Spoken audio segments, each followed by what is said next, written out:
ஹஜ்ரத் சையது வரிசை இப்ராஹிம் ஷாஹிப் ஒலிவுல்லா தர்கா, மதுரை மாவட்டம் மேலக்கால் கணவாய் அவுலியா தர்கா செல்லும் வழியை காண்கின்றோம்.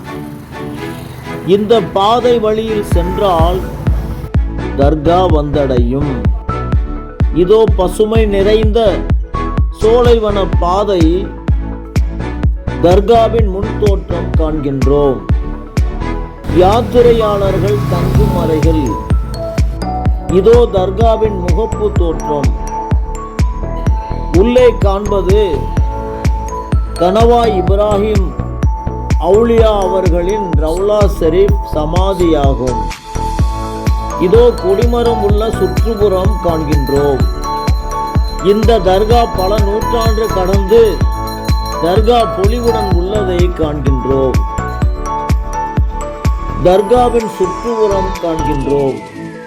இங்கு இஸ்லாமிய மாதம் ரபியுல் ஆகிர் பிறை 2 உருஸ் விழா நடைபெறும்.